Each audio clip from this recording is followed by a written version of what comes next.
Hello, class. Today we will be talking about Chapter 1, which just sort of sets the stage of what public speaking is all about. So you may be wondering, why do I even need to take this class? What is the purpose of this class? So let's start at the very beginning. Chapter 1 talks about what it is to become a public speaker. So the first thing I want you to understand is that public speaking is not just about a motivational speaker getting up and getting your attention and making you laugh. There's a lot more that goes into public speaking. So first thing you need to know is that public speaking is a vital life skill.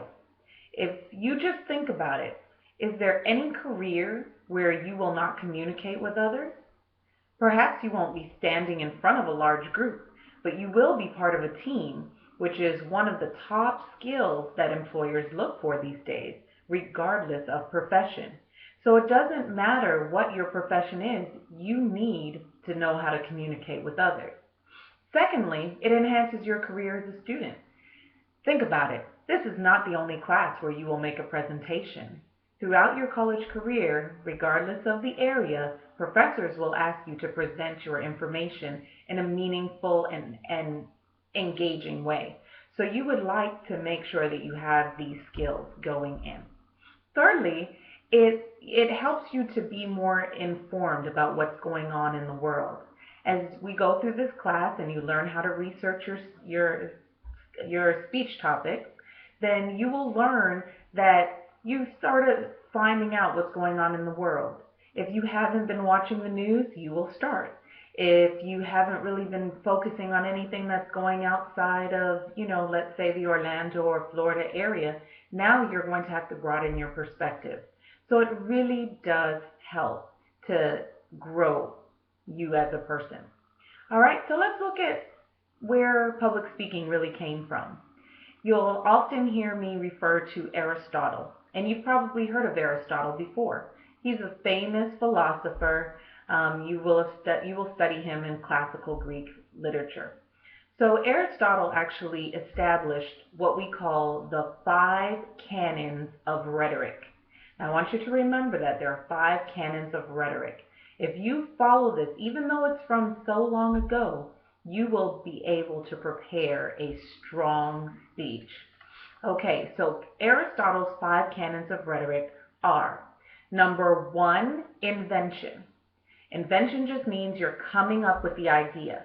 You're coming up with your thoughts, and then you're tailoring them and thinking, does this really match what my audience is expecting? Second rhetoric is arrangement. That's where you put your ideas in order. It's sort of organizing your speech around a central theme. Third, and I think this is a very important rhetoric, is style. Style means that no two people should present a speech in the same exact way. There should be some variance. There should be your personality shining through. So whatever your personality is, we should see that in the speech. So that's rhetoric 3. Number 4 is memory. This does not mean memorize every single word.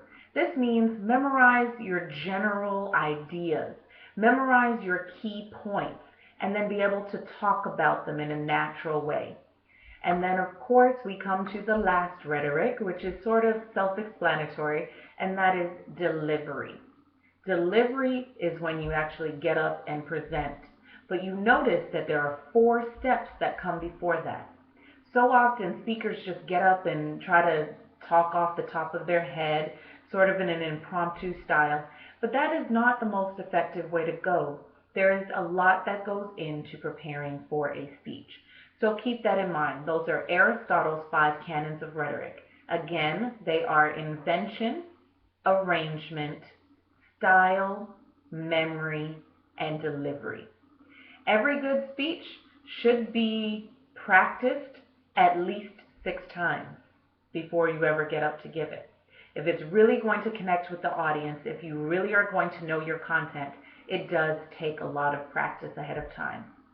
All right, so let's also talk about the communication process.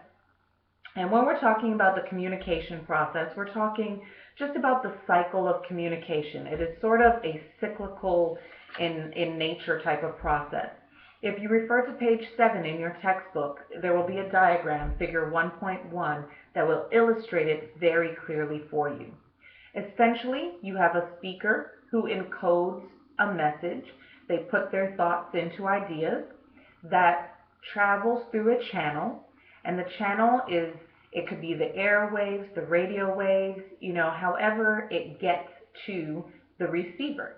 The receiver is the person who obviously hears the message. Their job is to decode it or find meaning from it, and then they give in the speaker feedback. Feedback can be verbal or it could be nonverbal.